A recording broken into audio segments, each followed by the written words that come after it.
तो चलिए शुरू करते हैं। तो इसमें जो फर्स्ट पार्ट है वो है जनरल नॉलेज यानी सामान्य ज्ञान का, जिसमें जो जीके टाइप के क्वेश्चन इसमें पूछे जाते हैं। इसमें जैसे जनरल साइंस होगा, आगे मैथ भी होगा, कंप्यूटर भी होगा, रीजनिंग, उसमें जो रीजनिंग मैथ भी होगा, और साथ में लास्ट में इंग्लिश भी होगा, जिसका वेटेज ऑलमोस्ट आधे के बार आधा होता है। जैसे मतलब 25 अगर 50 क्वेश्चन आते हैं तो उसमें जो 25 क्वेश्चन वो केवल इंग्लिश का आते हैं। और इसके अलावा जो इंग्लिश की क्लास है ऑलरेडी मैं ले चुका हूँ, इसमें इससे पहले 5 क्लास ऑलरेडी चैनल पर उपलब्ध है, तो वो भी आप उनको देखें भाई किस प्रकार के क्वेश्चन बार बार जो एग्जामिनर है वो पूछ रहा है।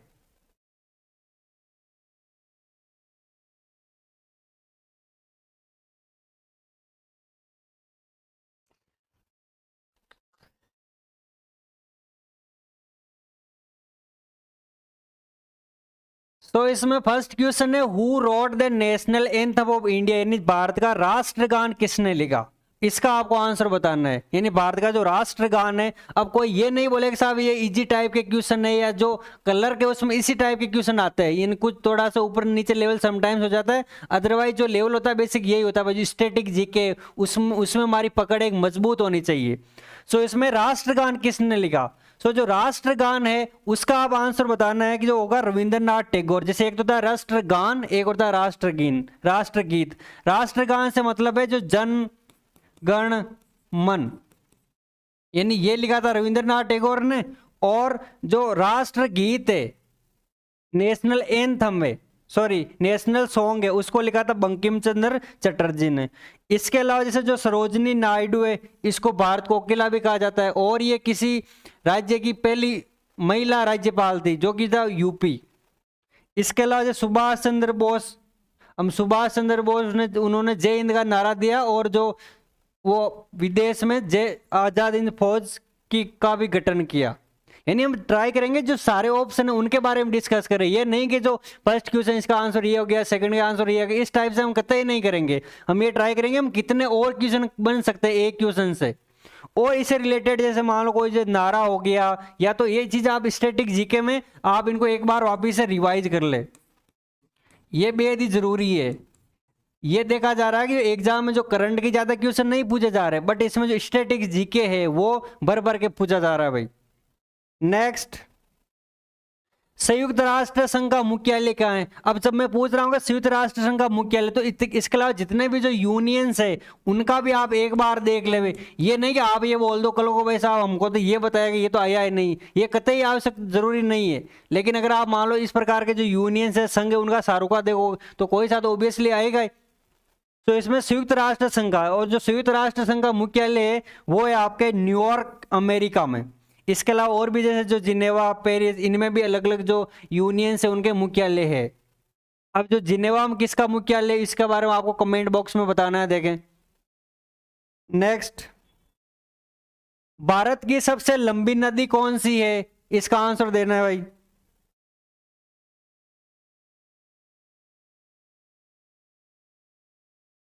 Algo YouTube, good morning sir. Krishna Rajput, New York. Bharat की सबसे लंबी नदी कौन सी है। अब जैसे अगर आप मान लो लंबी नदी आ जाए, बड़ी नदी आ जाए, उसमें हालांकि समटाइम्स जो लंबी नदी में यमुना को बोलते हैं, लेकिन जो जनरली जो सही इसका आंसर होता है लंबी है और सबसे बड़ी नदी, उसका होता है गंगा।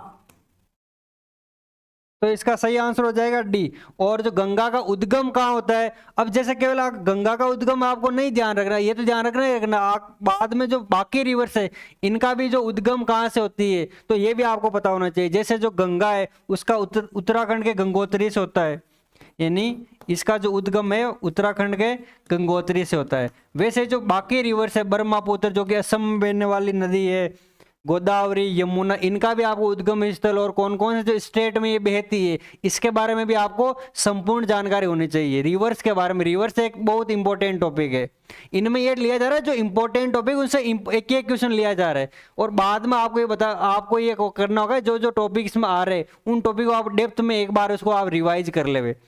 नेक्स्ट, भारत का सबसे बड़ा मरुस्थल कौन सा है। भारत का जो सबसे बड़ा मरुस्थल है वह कौन सा, ये बताना है। अब इसमें देखो पहला ऑप्शन है सहारा, जो कि अफ्रीका में, तो ये तो हो नहीं पाएगा। गोबी, अब ये गोबी जैसे चीन साइड है, थार ये राजस्थान और जो पाकिस्तान उस पर वो एरिया उसमें बाड़मेर वहां पर गुजरात, और कालाहारी ये अफ्रीका में। तो ये तो इनमें से नहीं हो पाएगा, यानी जो भारत का पूछा गया इसमें ऑप्शन ही है कि जैसे इसका आंसर हो जाएगा थार। और ये अगर मान लो वर्ल्ड का पूछ ले, वर्ल्ड का सबसे बड़ा मरुस्थल कौन सा है, तो इसका आंसर आपको कमेंट बॉक्स में देना है। देखें, और साथ में जो वीडियो अपने साथियों के साथ शेयर कर देवे जो भाई एयरफोर्स आर्मी हवलदार की प्रिपरेशन कर रहा है। ऑलमोस्ट इसी प्रकार के क्वेश्चन बार बार रिपीट हो रहे हैं। नेक्स्ट, ऑपरेशन सिंदूर किससे संबंधित है भाई, ये कमेंट बॉक्स में बताना। अभी जो हुआ था जैसे 1-1.5 साल पहले ही, तो ये ऑपरेशन सिंदूर किससे रिलेटेड है।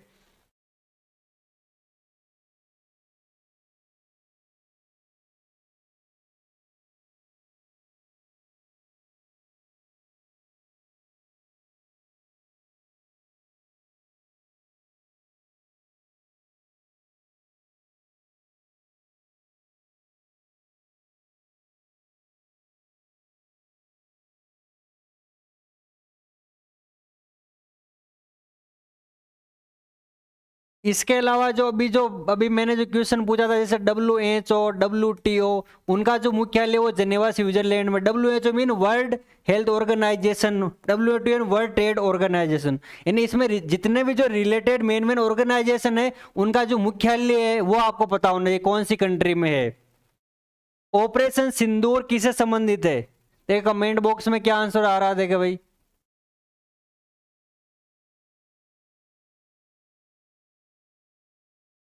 ये हर्षदीप मेहला क्या लिख रहा है भाई।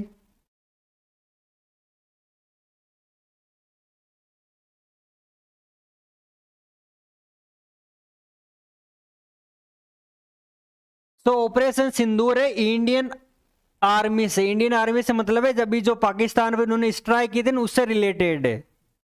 नेक्स्ट नेक्स्ट है करेंसी ऑफ जापान। जापान की करेंसी क्या है। अब जैसे अभी देखो भाई जो मैं पिछले वाला क्वेश्चन बताया जैसे ऑपरेशन सिंदूर, अब इसके अलावा जितने भी जो मेन मेन ऑपरेशन हुए उसके बारे में भी आपको जानकारी होनी चाहिए। ऐसा नहीं कि आप ऑपरेशन सिंदूर को याद करके चले जाओ साहब यही आएगा, वो कतई जरूरी नहीं है। लेकिन मान लो इससे रिलेटेड आप पढ़ोगे, आप इसके आसपास की चीजें पढ़ोगे तो उससे अवश्य एक क्वेश्चन आएगा।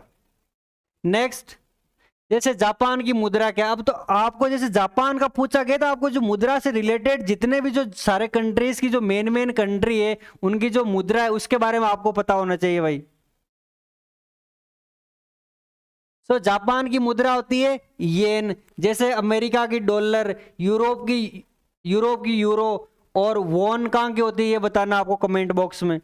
जैसे भारत की रुपया होती है, तो ये जो वॉन है वो कौन सी कंट्री की जो मुद्रा है ये आपको कमेंट बॉक्स में बताना है भाई। नेक्स्ट नेक्स्ट है भारत का लौह पुरुष किसे कहा जाता है। अब जैसे लौह पुरुष का आ गया तो आपको इसमें ये ध्यान रखना है कि जो मान लो जो उपाधियां किसको दी जा रही है उसको आपको जितनी भी जो उपाधियां हैं, जो मान लो हमारे जो महापुरुष है, जो हमारे भूतपूर्व नेता है, उनको क्या क्या उपाधियां दी गई है वो हमको याद होनी चाहिए। जैसे इसमें लोहा पुरुष, हम लोहा पुरुष का आंसर तो हमको सपोज करो मैं एक बार के लिए हम पता है कि भाई सरदार पटेल। तो जो महात्मा गांधी उनको कौन कौन सी उपाधियां दी गई, जैसे महात्मा गांधी को महात्मा की उपाधि रविंद्रनाथ टैगोर ने दी। इसके अलावा और जैसे राष्ट्रपिता की उपाधि इनको किसने दी, तो इसका आंसर है भाई बोस, सुभाष चंद्र बोस। और इसके बाद जैसे जवाहरलाल नेहरू, ये भारत के प्रथम प्राइम मिनिस्टर थे, और इनको जो लोग चाचा नेहरू इस प्रकार उनके जो बच्चे थे, मतलब जो देश के बच्चे थे, स्कूलों के बच्चे, उनको चाचा नेहरू के नाम से बोलते थे। और राजेंद्र प्रसाद, अब राजेंद्र प्रसाद भारत के प्रथम राष्ट्रपति थे और इनको भारत रत्न भी मिला हुआ है। इसके अलावा इनके एडिशनल जो भी जानकारी, जो भी ये जो महापुरुष है, जो नेता है जिन्होंने हमारे जो आजादी में जिनका योगदान रहा है उनके बारे में हमको पता होना चाहिए। इस प्रकार से मैंने क्वेश्चन किया है। ऐसा नहीं जैसे क्वेश्चन का आंसर दिया आगे बढ़ जाओ, क्वेश्चन का आंसर दिया आगे बढ़ जाओ, ये ऐसा सीन यहाँ नहीं होता है भाई। आपको जो जो टॉपिक से क्वेश्चन आ रहा है उस टॉपिक को एक बार से आपको रिवाइज कर ही लेना है, चाहे वो कोई सा भी सब्जेक्ट, चाहे वो मैथ हो, चाहे रीजनिंग हो, चाहे इंग्लिश हो, जितने भी जो सब्जेक्ट है उनमें। नेक्स्ट, सबसे बड़ा ग्रह कौन सा है। अब जो ग्रह के बारे में जितनी भी जानकारी है, जैसे जो सबसे पास ग्रह कौन सा है, दूर ग्रह कौन सा है, और कितने ग्रह है, इनमें से जैसे मान लो बोलते हैं जैसे बृहस्पति, शनि, अरुण, वरुण, या कि जैसे अगर साइज के हिसाब से बात करें सबसे बड़ा होता है जैसे बृहस्पति, सबसे छोटा होता है बुध यानी मरकरी। इनको साइज के बारे में कैसे करते हैं और ये दूर कैसे यानी सबसे पास कौन सा है, तो वो भी हमको बात पता होना चाहिए। उसकी जो भी जितनी ट्रिक है, जैसे मान लो अगर हम साइज के बारे में बात करते हैं, सबसे पहले बोलते हैं सबसे छोटा बुध, फिर शुक्र यानी वीनस, बुध, शुक्र, पृथ्वी, मंगल, बृहस्पति, शनि, अरुण, वरुण। और जो इनकी साइज है और जो मतलब जो पृथ्वी से इनकी जो दूरी है उस हिसाब से कौन कौन सा होगा वो भी आपको पता होना चाहिए। सैटर्न, शनि, बृहस्पति। सो इसका सही आंसर हो जाएगा भाई सी। नेक्स्ट, संविधान दिवस कब मनाया जाता है? अब संविधान दिवस कब मनाया जाता है? अब जो जो मेन दिवस है उनको बारे में आपको पढ़ लेना है। ये नहीं कि साहब आप तो बोल रहे साहब आपने तो संविधान दिवस बनाया बताया था, ये तो आया ही नहीं। कोई आवश्यकता नहीं है, कोई जरूरी नहीं है, बस आपको ये पता होना चाहिए कि भाई के बाकी जो मेन दिवस है उनकी जो डेट क्या है। अगर कोई नया दिवस जोड़ा गया अभी फिलहाल में तो उसकी क्या डेट है वो पता होना चाहिए। जैसे बाल दिवस हो गया और भी जितने भी दिवस है। जैसे 26 जनवरी को क्या हुआ था हमारा जो रिपब्लिक डे मनाया जाता है, 15 अगस्त इंडिपेंडेंस डे मनाया जाता है, 2 अक्टूबर गांधी जयंती मनाई जाती है, 26 नवंबर, अब 26 नवंबर को जो संविधान दिवस मनाया जाता है क्योंकि संविधान इसी दिन बनकर तैयार हो गया था।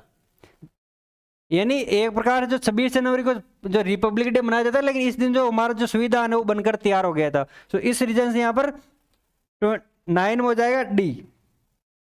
आरबीआई का मुख्यालय कहां पर है? आरबीआई का जो मुख्यालय कहां पर ये बताना भाई आपको। देखे अब आरबीआई का जब आ गया तो इसके अलावा जो हमारे जो सेंटर में जितने भी जो चीजें हैं जो भी अलग अलग जो मान लो ये बोल सकते हो भाई आरबीआई हो गया, जैसे एसबीआई हो गया, या और भी जितनी मान लो जो आपको कंट्री में लगे भाई संस्थान है जो मेन उनका मुख्यालय कहां पर है ये आपको पता होना चाहिए। सो 10 का इसका आंसर तो देखें पहला ऑप्शन है दिल्ली, सेकंड है मुंबई, सी कोलकाता, डी चेन्नई। सो इसका सुटेबल आंसर क्या होगा देखे भाई।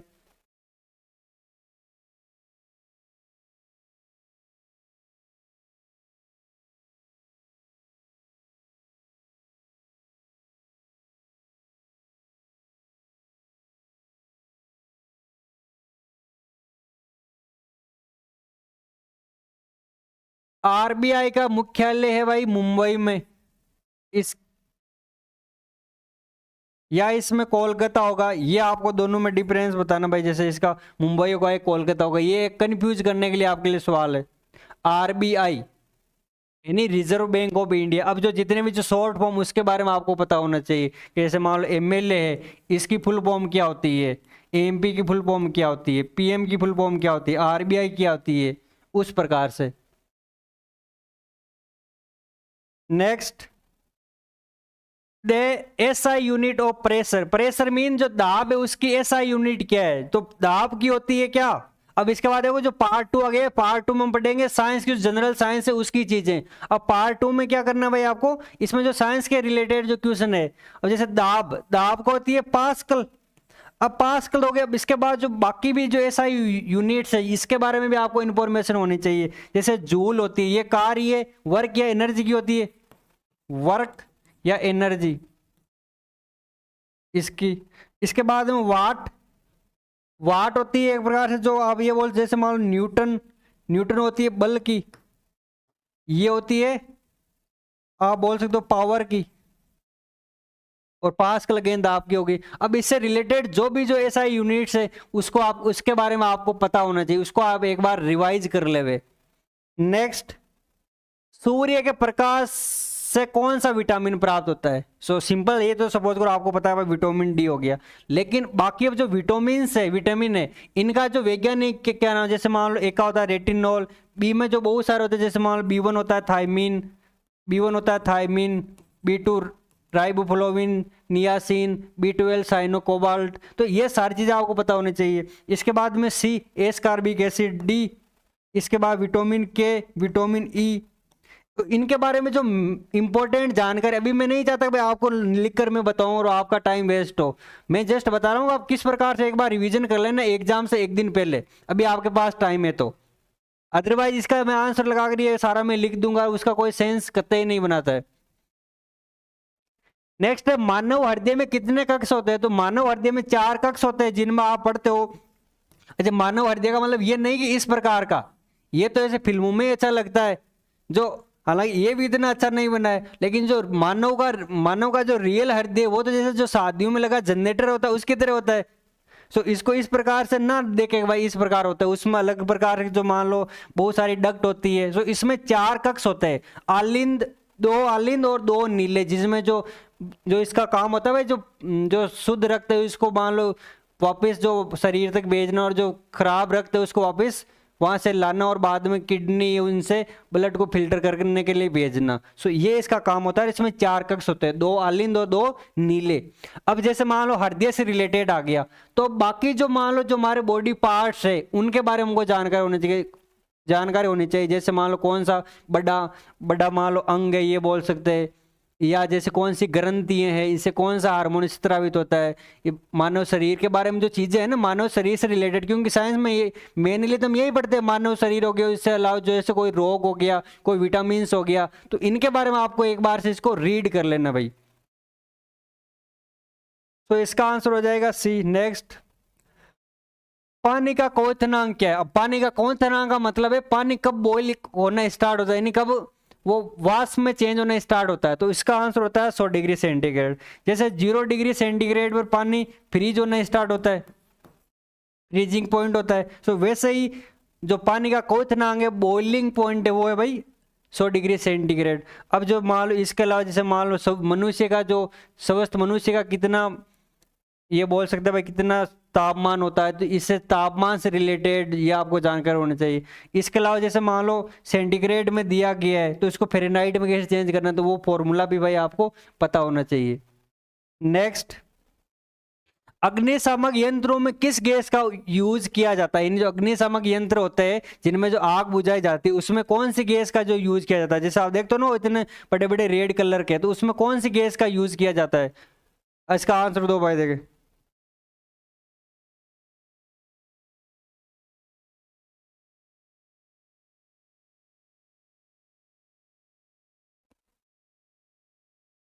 अग्निशामक यंत्र, फायर एक्सटिंग्विशर्स। अब इसमें देखो ऑक्सीजन, तो ऑक्सीजन का तो काम है कि जलाना, तो ये तो ऑब्वियसली नहीं छांटेंगे, मतलब नहीं स्प्रे करेंगे, क्योंकि ऑक्सीजन दे दिए तो फिर और आग जल जाएगी। Hydrogen, carbon dioxide, nitrogen. So इसका जो सुटेबल आंसर है वो है सी।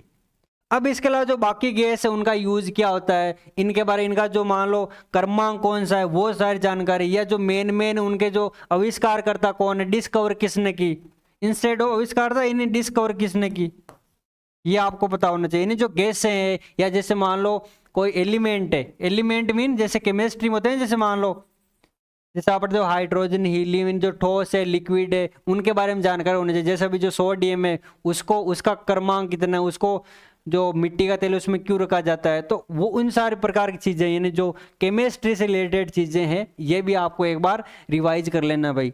नेक्स्ट, मानव शरीर की सबसे बड़ी ग्रंथि कौन सा? अगेन देखो ये ग्रंथि का क्वेश्चन आ गया, तो आप जितनी जो ग्रंथि है मानव बॉडी पार्ट्स इससे रिलेटेड सारी जानकारी होनी चाहिए। अब जो मानव शरीर की सबसे बड़ी ग्रंथि है वो तो होती है लीवर, यकृत बोलते हैं इसको, तो ये आंसर हो जाएगा। अब जो थायराइड, पिट्यूटरी, पेनक्रियाज, इसके बारे में आपको जानकारी होनी चाहिए।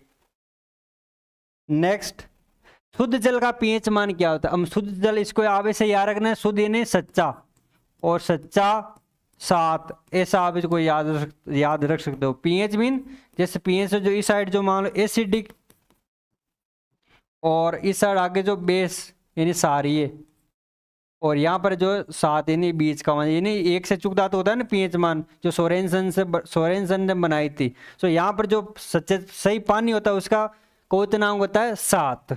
नेक्स्ट, रक्त का शुद्धिकरण क्या होता है? ब्लड को फिल्टर कहाँ पर करता है? अभी मैंने जो उस टाइम जो मैंने हार्ट का जो बनाया था उसमें मैंने बताया था ब्लड को फिल्टर किस में करते हैं। सो ब्लड को फिल्टर हम करते हैं भाई, जैसे हार्ट है, जो हार्ट तो पानी उसको भेजता है, हार्ट का काम होता है जो ब्लड को पंप करना, यानी कहीं भेजना कहीं वापस लाना। लेकिन जो ब्लड है फिल्टर के लिए उसको जो हार्ट है वो ब्लड को किडनी के पास भेजता है, यानी जो फिल्टर का काम होता है वो होता है भाई किडनी का।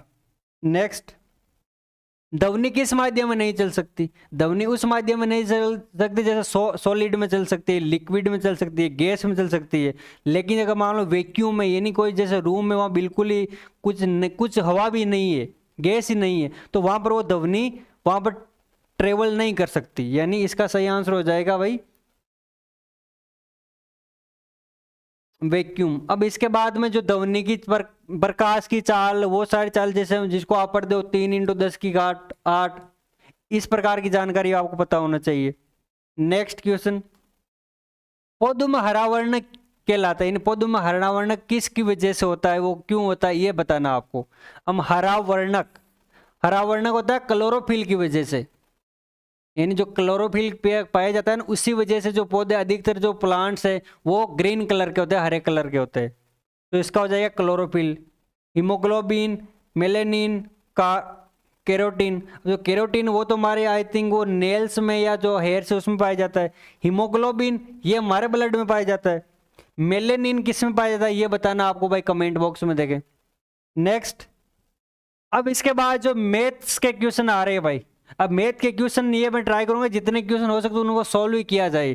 जैसे लिखा है 35% ऑफ 400। अब जैसे 35% इसको मैं से लिख सकते 35 डिवाइडेड बाई 100 इंटू, जैसे ओपन इंटू और 400, तो यहाँ कैंसिल हो गया। 35 इंटू 4 कितने हो गए 140, यानी इसका सही आंसर हो जाएगा ये। Next, HCFO 18 and 24। अब जो 18 है और 24 इनका HCF कितना होगा, यानी जो इनमें जो मेन है वो कितना होगा। जैसे मान लो इससे दिया हमने 9, ये इसके बाद जैसे 24 का ले लेते हम एक बार HCF, यानी इसका गुणनखंड। अब इनमें जो कॉमन है वो आपको देखना है। जैसे इनमें 2 कॉमन है, 3 कॉमन है, यानी इनका हो जाएगा 6। यही आंसर होगा ना इसका, क्योंकि एक तो 2 कॉमन है, इसके बाद एक ये 3 कॉमन है, यानी 6, यानी इसका सही आंसर हो जाएगा C। Next, simplify 15 × 8 divided by 8। तो इसमें आपको इजीली भाई बोर्ड मास का रूल लगा सकते हो, आपको पता नहीं चल रहा भाई कैसे। जैसे 15 × 8/4, तो ये हो जाएगा 30। नेक्स्ट, अब इस प्रकार के क्वेश्चन जो है ना आपको सोल्व करना, ये नहीं आप बोल दो साहब ये तो संख्या है आप हमारी ये नहीं है या थोड़ा सा डिफिकल्ट आ गया, तो उसके लिए आपको रेडी रहना है भाई। ये आगे भी इसके साथ में इसे मान लो माइनस का चिन्ह भी आ गया, प्लस का चिन्ह भी आ गया, इस प्रकार दे दिया, तो वो इसमें आपको वी बोर्ड मास का रूल आपको पता होना चाहिए। उस रूल को एक बार आप देख लो और थोड़ा प्रैक्टिस कर ले। नेक्स्ट, अब जो नेक्स्ट है भाई इसमें क्वेश्चन यहाँ रखे, a man buy an article for 800 and sell it for 920। So उसका प्रॉफिट क्या है, तो अगर वो जस्ट रुपए में पूछ रहा था तो कितना हो जाएगा, देखो 120 उसका प्रॉफिट हुआ। अब जो प्रॉफिट होता है, अब इसमें सपोज करो हमको परसेंटेज बताना है, और जो प्रॉफिट लाभ है वो किस पर बताया जाता है, कॉस्ट प्राइस पर, यानी 800 पर, यानी यहाँ ये कट जाएगा और 15% उसको प्रॉफिट होगा। अब देख पूछ क्या रहा है, इसमें जस्ट प्रॉफिट पूछ रहा है तो इसमें 120 हो जाएगा। अगर मान लो वो पूछेगा तो इसमें अभी जो मैंने आंसर दिया 15% हो जाएगा। इसमें लिखा है 144 का अंडर रूट, यानी इसका हो जाएगा भाई सीधी सी बात है 12। अब इसके बारे में आप क्या करना है कि जैसे 1 से लेकर 30 थी, इसके आपको जो पता होना चाहिए भाई। जैसे मान लो 1, जैसे 3 का 9, 4 का 16, इस प्रकार 30 तक पता होना चाहिए। और इसके अलावा जो क्यूब है वो भी जैसे आपको 20 तक पता होना चाहिए। जैसे मान लो 3 का 27, इस 4 का 64, उस टाइप से। ये आपको उस टाइम हेल्प करेंगे कम टाइम, ताकि आप इसको एग्जाम को सॉल्व कर सको, जो पेपर है उसको सॉल्व कर सको आप। ये भाई थोड़े से 2-4 क्वेश्चन ऊपर नीचे हो गए तो इसका हो जाएगा ये 3/4 ऑफ 200। सो इसका ऑब्वियसली 3/4 इंटू 200, ये हो जाएगा 50, 5 3 15, 150, यानी इसमें हो जाएगा ये। नेक्स्ट, अब नेक्स्ट देखो क्वेश्चन इसमें यहाँ है, if A train travels 180 kilometre in 3 hours speed. So speed in चाल का होता है डिस्टेंस अपॉन टाइम। अब जो आप डिस्टेंस अपॉन टाइम दिया देख ले, जो इकाइयाँ दोनों सेम एक ने, ऐसा तो नहीं कि भाई यहाँ किलोमीटर लिखा हुआ है और यहाँ पर मिनट या सेकंड लिखा। अगर मिनट या सेकंड लिखा तो दोनों को सेम बनाना है आपको, फिर उसके बाद इसको सोल्व करना है। एक इसमें जो 5/8 5/18 है, इसका भी फॉर्मूला आपको पता होना चाहिए। जैसे किलोमीटर प्रति घंटा से मीटर प्रति सेकंड में चेंज करना, तो वो फॉर्मूला आपको पता होना चाहिए। सो इसमें तो सिंपल सा है भाई, 180 डिवाइडेड बाई 3, तो इसका 60 हो जाएगा, 60 किलोमीटर प्रति आवर्स। इसका मतलब कतई नहीं कि ये पर, लेकिन मैं कॉन्सेप्ट बता रहा हूँ। इस प्रकार के क्वेश्चन आपके एग्जाम में बार बार रिपीट हो रहे हैं, इनको आप एक बार रिवीजन कर ले, ये मेन उद्देश्य है अभी जो पढ़ाने का। नेक्स्ट है भाई, इसमें यदि cost price 400 and selling price 500 तो लाभ क्या होगा। तो अभी इस प्रकार का मैंने सोल्व करवाया कि भाई जैसे अभी 100 रुपये इसको प्रॉफिट हो रहा है, किस पर होगा, कॉस्ट प्राइस पर। तो 100 पर कितना होगा, 25%, ये हो जाएगा। नेक्स्ट क्वेश्चन 2/2/5 20, तो इसका क्या होगा भाई, बताना। देखें, ये बताओ आपने एक कमेंट बॉक्स में।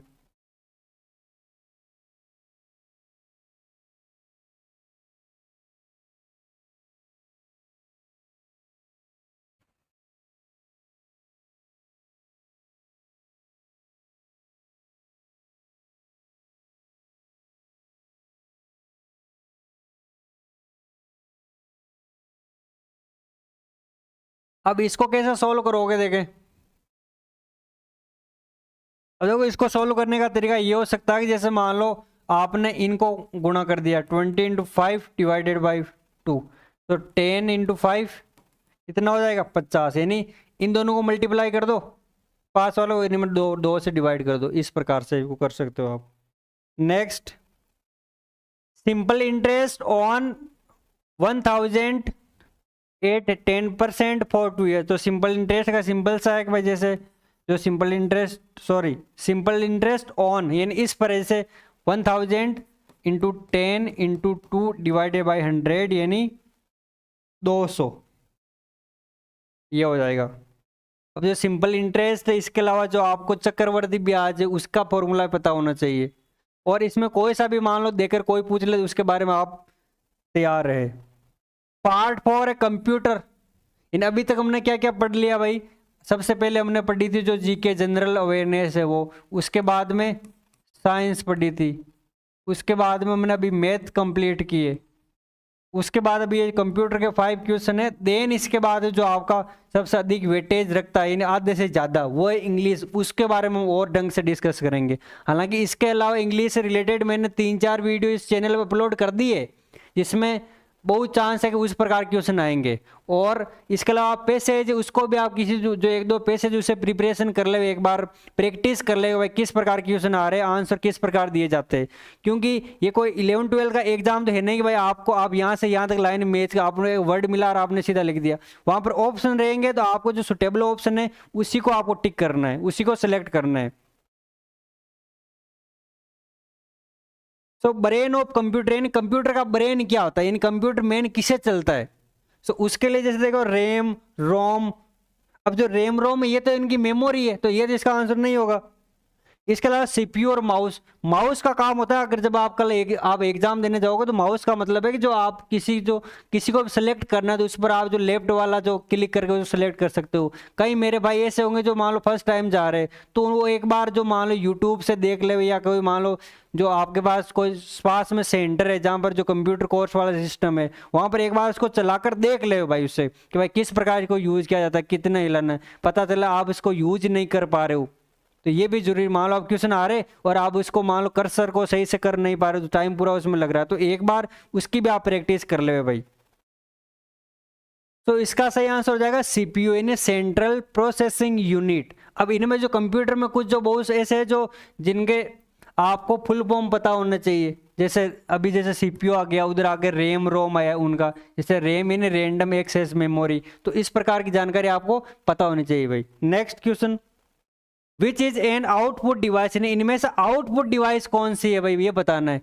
आउटपुट डिवाइस मीन जैसे जो कंप्यूटर में कनेक्ट की जाए, जैसे कोई चीज निकल रहा है बाहर, जैसे एक तो भाई इनपुट देना और आउटपुट में कोई चीज निकलना। अब इसमें जैसे कीबोर्ड है, कीबोर्ड से तो हम कुछ लिखते हैं तो उसमें बहुत इनपुट दिया जाता है। माउस से हम कुछ वहाँ इनपुट दे रहे हैं।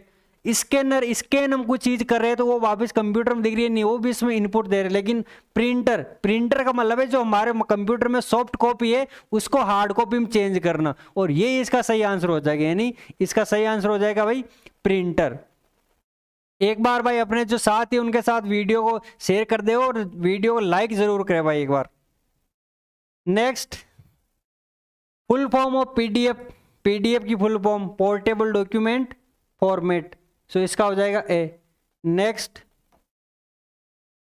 Email stand for email, electronic mail. Next, www यानी world wide web, world wide web. Next, RAM, RAM की जैसे आगे जैसे रैंडम एक्सेस मेमोरी। अब जैसे रैम और रोम, अब देखो इसमें क्लियर नहीं पूछा गया, इसमें बताना है कि जो रैम है वो परमानेंट है नॉन परमानेंट है। अब देखो इसमें एक होता है रोम, एक होती है रैम। जैसे इसमें आपको ऐसे याद रख सकते हो कि भाई ओम आ रहा है इसमें, इसका मतलब ओम में जैसे ओम का नाम ये परमानेंट होता है, तो आपको बताना जैसे रैम में वो परमानेंट है, टेम्परेरी है, सेकेंडरी है या ऑप्टिकल मेमोरी है। इसका आपको आंसर देना है, यानी जो रैम है वो परमानेंट है या टेम्परेरी है।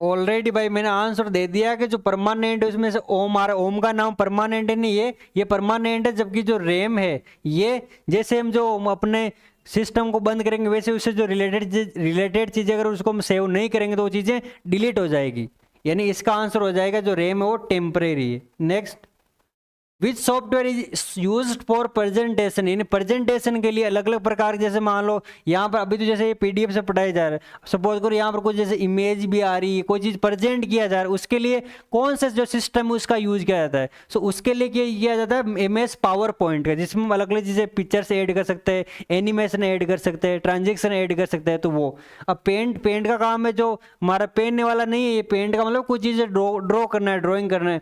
MS वर्ड में हम जैसे जो कुछ फाइल्स हमको बनानी, वो एक्सेल में, एक्सेल का मतलब है जैसे हमको वो जैसे वो टेबल्स बनानी, उनमें चीज़ें लिखनी है तो उसका काम एक्सेल में होता है।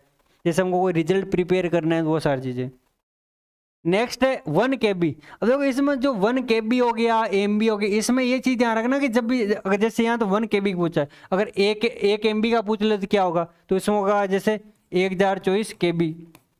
तो जनरली इस टाइप के क्वेश्चन में ये होता है कि जो आपको ये इनका सीरीज पता होना चाहिए, जैसे मान लो KB फिर MB GB उस प्रकार से। और जनरली जो 1024 होते हैं इस प्रकार से जो क्वेश्चन में आंसर रहते हैं। लेकिन अगर मान लो 2 पूछ लेते तो इसका हमको मल्टीप्लाई 2 भी से भी करना पड़ सकता था, तो इसके लिए भी आप प्रिपेयर रहे। Next, which is a search engine, यानी कहाँ पर हम सर्च करते हैं। इसमें ऑब्वियसली सारों को पता होगा भाई गूगल है सर्च इंजन, जबकि विंडो, इससे तो जो हमारा कंप्यूटर वर्क करता है। एक्सेल में भी मैंने बताया जो जो हमको रिजल्ट प्रिपेयर करना है वो सारी चीज़ें। MS वर्ड में हम जो फाइल्स है कुछ पेपर बनाना वो सारी चीज़ें बनाते हैं। नेक्स्ट, अब इसके बाद इंग्लिश आ गई। अब इंग्लिश में जो मैंने पैसेज वाली चीज़ है ना उसको इंक्लूड नहीं किया है, क्योंकि वो थोड़ा टाइम कंज्यूमिंग था और वहाँ यहाँ पर आंसर देना थोड़ा इजी नहीं था। तो आप एक बार जो पैसेज है वो आप मान लो ऑनलाइन या ऑफलाइन जो आपके पास बुक्स है उससे एक बार उसकी प्रैक्टिस कर ले। और पैसेज की बदले मैंने यहाँ को दूसरे क्वेश्चन जो सिनोनिम एंटोनिम से रिलेटेड मैंने इसमें ऐड कर दिए। जैसे पहला ऑप्शन है एंसेस्टर। एंसेस्टर का सिनोनिम वर्ड क्या है? एंसेस्टर का मतलब होता है भाई, एंसेस्टर का मतलब होता है जो हमारे जो पूर्वज थे, जो हमारे बडेरे थे वो। इसका आपको सिनोनिम वर्ड बताना है। अब देखो इसमें 4 ऑप्शन है। सीनियर, सीनियर मीन जो हमसे बड़ा, कोई भी बड़ा जो, इसका मतलब थोड़ी वो हमारे पूर्वज है। एल्डर्स, जो हमारे में एज से जो हमारा बड़ा हो, जो हमारे जैसे मतलब जो रिलेशन से रिलेटेड, जैसे एल्डर ब्रदर, एल्डर सिस्टर, तो जो रिलेशन से हमारे जो रियल है उसमें एल्डर का यूज किया जाता है। डिसेंडेंट्स का मतलब जो हमारे आने वाली जो संतति है, यानी जो हमारे आने वाली संतान, उसको बोलते हैं डिसेंडेंट। और जो फोर फादर्स होता है इसका मतलब होता है एंसेस्टर। सो इसका आंसर हो जाएगा फोर फादर्स। अगर मान लो केवल फादर्स भी लिखा हुआ है ना भाई, फादर ही नहीं तो पिता, लेकिन फादर के साथ एस, इसका मतलब ये नहीं है बहुत सारे पिता। इसका मतलब भी ये कि एंसेस्टर का सिनोनिम वर्ड, यानी जो हमारे पूर्वज है वो, चाहे फोर फादर्स हो या फादर्स हो, दोनों एक ही चीज है। यानी अगर ये आए या चाहे ये आए, आपका इसका मतलब इसका सिनोनिम ये बताना। लेकिन अगर एंसेस्टर का अपोजिट वर्ड पूछ ले तो इसके लिए आपको बताना है ये वाला। समझ गए बात? Next, antonym of conceal. Conceal देखो इसमें एक वर्ड आ रहा सील। वैसे किसी चीज पर सील रहती इसका मतलब वो छुपा हुआ रहता है भाई, हम पहचान नहीं सकते। ये किसी दूसरे सील की बात नहीं की जा रही भाई, आप सील तोड़ने से रिलेटेड कुछ नहीं। लेकिन मान लो सपोज करो सील मतलब वो चीज छुपी हुई है, लेकिन सपोज करो वो सील आप तोड़ दो, इसका मतलब वो सीक्रेट लोगों को आपने बता दिया भाई। इसका मतलब ये आपने जो सीक्रेट है वो लोगों को बता दिया। कंसील यानी छिपाना, तो इसका अपोजिट वर्ड है पूरा उजागर कर देना। तो देखो इसमें हाइड का मतलब छिपाना, तो ये तो इसका सिनोनिम होगा। कवर यानी ढक देना, तो ये भी इसका एक पूरा सिनोनिम की तरह ही है। रिवील कर देना, जैसे हम बोलते हैं ना फेस रिवील करना, जैसे मान लो कोई चीज बाई करा तो उसमें वो कुछ रिवील करता है ना उसको, सो रिवील का अर्थ हो जाएगा भाई आपके, इसका अपोजिट वर्ड है रिवील यानी उजागर करना, दिखा देना। प्रोटेक्ट का मतलब होता है संरक्षण करना, बचाना। एक होता है प्रोटेस्ट, तो प्रोटेस्ट का मतलब होता है भाई जैसे किसी चीज का विरोध करना, जैसे अभी जो सीजेपी है यानी कॉकरोच जनता पार्टी है, वो यहाँ पर प्रोटेस्ट कर रही है कि भाई जो मान लो एग्जाम से उसमें जो धांधली हो रही है, जो नीट के एग्जाम है, जो एसएससी के एग्जाम है, जो सीबीएसई के एग्जाम है, उसमें जो धांधली हो रही है, उसमें जो एजुकेशन मिनिस्टर उनका इस्तीफा भी मांगा जा रहा है। सो आप इनके बारे में आप क्या कहना चाहते हो, आप कमेंट बॉक्स में बता सकते हो भाई आपका इस पार्टी की या जो अभी जो मीम से बनी पार्टी इसके बारे में आपका क्या कहना है, जो युवाओं की पार्टी है। Choose the correct spelling choose करना। इस प्रकार की क्वेश्चन आपके एग्जाम में कन्फर्म आएगा। ये हो सकता है कि यहाँ पर 4 अलग अलग ऑप्शन दे दे, और मतलब जैसे इसमें जैसे गवर्नमेंट की स्पेलिंग गलत लिखी हुई, ये हो सकता है जैसे 4 स्पेलिंग दे दे, उनमें से अलग अलग स्पेलिंग रहे और एक जो स्पेलिंग है वो गलत रहे, तो वो आपको चूज करने को बोल सकता है। करेक्ट स्पेलिंग उसको चूज करने को बोल सकता है। या सेंटेंस दिया जा सकता है, उसमें कोई स्पेलिंग है उसको वो पूछ सकता है भाई इसमें से कौन सी जो स्पेलिंग है वो गलत है। सो इसमें जो करेक्ट स्पेलिंग कौन सी है, सो GOVRNAMENT, देखो GOVRNAMENT, लेकिन MENT इसका सही आंसर होगा। नेक्स्ट, ही ब्लैंक स्पेस प्लेइंग फुटबॉल। अब इसमें प्लेइंग ING आ गया, इसका मतलब हमको पता है कि इसमें 2 टेंस आ सकते हैं। ये तो या तो आएगा वाजवर या आएगा इजारेम। अब यहां पर देखो वाजवर, अब देखो वाज या ही सिंगुलर है तो यहाँ पर वाज आ सकता है, बट क्या वाज ऑप्शन में है क्या, नहीं है। तो हमारे पास ऑप्शन कौन सा बचा, प्रेजेंट कंटिन्यूस का। अब यहाँ पर जो ही प्रोनाउन सिंगुलर सब्जेक्ट है तो इस हिसाब से यहाँ पर आ जाएगा भाई इज, यानी he is playing football. Next, find the noun, noun को फाइंड करना। हालांकि नाउन को फाइंड करने का तरीका ऐसा होता है कि अगर मान लो पूरा सेंटेंस दिया होता है ना, तभी हम पूरा सटीक तरीके से बता सकते हैं। क्योंकि जो इंग्लिश में ऐसा होता है कोई सा वर्ड जो नाउन का काम कर सकता है वो एडजेक्टिव का भी काम कर सकता है, जैसे या जो एडजेक्टिव वो नाउन का भी काम कर सकता है, वर्ब का भी काम कर सकता है। तो उसमें जरूरी ये होता है कि सेंटेंस पूरा दिया हो। जैसे मान लो मैंने बोला भाई पुअर, अब जो पुअर है ये तो आपको एडजेक्टिव है, लेकिन मान लो इससे पहले मैंने लिखा तो दे पुअर, इसका मतलब जितने भी जो पुअर है वो, तो ये इसका नाउन बन गया इस प्रकार से। जैसे वाटर, वाटर आपको लग रहा है भाई जैसे नाउन है, भाई पानी है, अनकाउंटेबल नाउन, मटेरियल नाउन है, तो लेकिन ये वर्ब का काम कर सकता है। जैसे मान लो मैंने बोला आई वाटर द प्लांट्स, यानी मैंने पौधों को पानी दिया, तो इसमें यहाँ पर ये वर्ब हो गई ना भाई। सो इसमें पार्ट ऑफ स्पीच में यही होता है कि कोई सा भी सब वर्ड कैसे काम कर सकता है। सो इसके लिए जरूरी पूरा सेंटेंस दिया हो। अभी के लिए हम ये बता सकते हैं जैसे ऑनेस्टी वर्ड है, क्योंकि इसको जो लास्ट सफिक्स वर्ड है उससे बता सकते हैं। जैसे मान लो नेस, मेंट, TY या ITY, इस प्रकार से इसको हम फाइंड करके पता कर सकते हैं कि भाई ये इसका आंसर होगा। क्विकली, जैसे जो जनरली जो LY होते हैं उसमें लास्ट में एडवर्ब होती है, लेकिन हर बार जरूरी नहीं है। रन हो गई वर्ब आपकी, ब्यूटीफुल हो गई एडजेक्टिव। पर जैसे क्विकली, अब जैसे मान लो फ्रेंडली है, अब ये इसका एडवर्ब भी हो सकता है, एडजेक्टिव हो सकता है, ये आपको बताना है। जैसे इसका एडवर्ब होता है इन फ्रेंडली मैनर, ये तब इसका एडजेक्टिव, क्योंकि फ्रेंड नाउन के साथ, अगर देखो अगर नाउन के साथ LY जुड़ेगा न तो वो एडजेक्टिव ही बनेगा। हर बार जरूरी नहीं LY से एडवर्ब भी बने, लेकिन वर्ब किसी मान लो किसी एडजेक्टिव में LY जुड़ रहा है तो वो डेफिनेटली, अब जैसे एक आप एडजेक्टिव में अगर जैसे LY जुड़ रहा है तो वो एडवर्ब बनेगा। और जैसे फास्ट वर्ड है, आपको लगा भाई फास्ट है एडजेक्टिव, इसमें LY जोड़ दो, लेकिन ये नहीं होता है, ये गलत होता है। इसका होता है in a fastly manner. Next, choose the correct article. Article इसमें यूं अम्ब्रेला, वोवल की साउंड आ रही है, ये सिंगुलर है, ये काउंटेबल है, इसका प्लूरल बना सकते हैं, यानी इससे पहले में आ जाएगा an umbrella. Next, antonyms of diligent, diligent, अब देखो इसको आप ऐसे याद रख सकते हो कि दिल्ली के जो जेंट्स होते हैं वो हार्ड वर्किंग होते हैं, यानी कठिन परिश्रमी में होते हैं। तो जो कठिन परिश्रमी उसका अपोजिट वर्ड क्या होगा, देखो इसमें हार्ड वर्किंग है तो इसका सिनोनिम है एक्टिव, सक्रिय, ये नहीं होगा। लेजी एंड आलसी, आलसी मतलब जैसे एक तो सपोज करो आप है ना पूरा मोबाइल को आराम से ढंग से सामने रखकर सही से लिख रहे हो। एक दूसरा तरीका क्या है कि सपोज करो आप मान लो पढ़े हुए और ऐसे मान लो देख रहे हो और कुछ हमको आपको लगा ये इंपॉर्टेंट हो सकता है, उसको लगा स्क्रीनशॉट ले लो, कल पढ़ लेंगे, तो कल तो आने वाला ही नहीं ना भाई कभी। तो यहाँ पर ये चीज जानना जरूरी है कि भाई आप ढंग से आप हार्ड वर्क करें, जो हार्ड वर्क आपके लिए जरूरी है भाई, आप चीजों को ढंग से नोट भी करें, उनका रिवीजन भी करें, तो ये जरूरी है। So antonym of diligent, diligent mean hard working, यानी इसका अपोजिट होगा लेजी।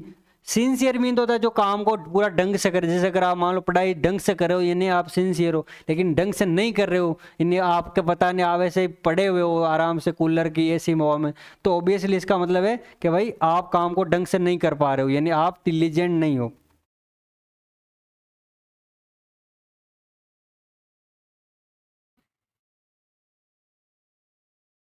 इसका नेक्स्ट क्वेश्चन भाई,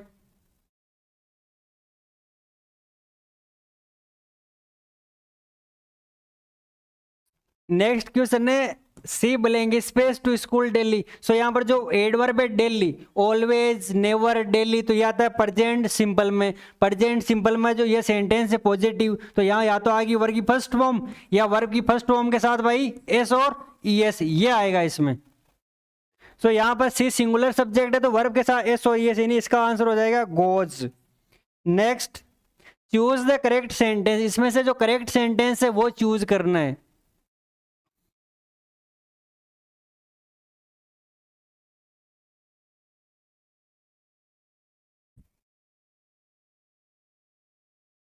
ये देवानंद क्या बोल रहा है भाई, फॉलो मी, किस लिए फॉलो किया जाए, आपका कोई रीजन तो बताओ आप। अंशु राणा सर स्पीड, या भाई स्पीड इसलिए रखी जा रही है कि भाई ताकि आपको जो क्वेश्चन है वो कंप्लीट हो सके और आप वापस से रिवीजन कर सको। अब मान लो सपोज करो एक क्वेश्चन में आधा घंटा लेकर बैठ रहा हूँ, उसका कोई मतलब नहीं है। जहां पर जरूरी है कि भाई एक्सप्लेनेशन, तो मैं अवश्य एक्सप्लेनेशन दे भी रहा हूँ। जैसे यहाँ मेरा वर्ड लिखा कोर्डियल, कोर्डियल में सामंजस्य बैठाना। सो सामंजस्य बैठाया जा रहा है, जो जिस क्वेश्चन में ज्यादा आवश्यकता है उसको ज्यादा टाइम भी दिया जाए, जिसकी आवश्यकता नहीं है उसको बिल्कुल जस्ट उसका आंसर बताकर निकल आ जा रहा है, ताकि आप रिवीजन कर सको। मैं तो ये चाहूंगा भाई आप मान लो पूरा यहीं पर बैठे रहो क्लास में, मेरे तो ठीक ही है, लेकिन एज आपका भी सोचना जरूरी है कि भाई आप वापस रिवीजन कर सको, कुछ आप में एरर्स है तो आप उसको उनको सोल्व कर सको, यानी एग्जाम के लिए रेडी हो सको। चूज द करेक्ट सेंटेंस, जो सही करेक्ट ऑप्शन है उसको चूज करना है। अब यहाँ देखो सारों में ही आया हुआ है, अब ही मतलब सिंगुलर है, तो आगे आपको क्या करना है, यहां पर जो वर्ब है उसके साथ मतलब एस और ईएस ऐड करना है। अब जैसे वर्ब है डू, डू ये नहीं करना, यहाँ कोई ये नहीं मानेगा भाई यहाँ पर जो डू है हेल्पिंग वर्ब है, मेन वर्ब है।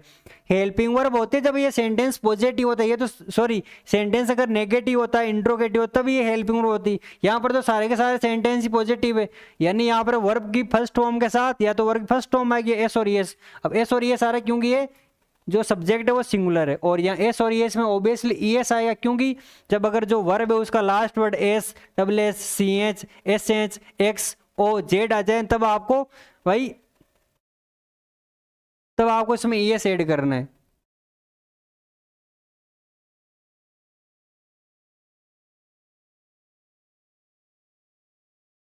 इसके अलावा भाई बताया कि जो आपके सेंटर्स कहाँ कहाँ आए हुए, जितने भी जो स्टूडेंट्स लाइव देख रहे हैं और भी जो साथ जिनके एग्जाम्स है उनको एक बार ये वीडियो को शेयर कर दे और आप खुद भी वीडियो को लाइक करें, और साथ में ये भी बताया कि आपके जो एग्जाम सेंटर है वो कब है और किस बारे में आपका एग्जाम है।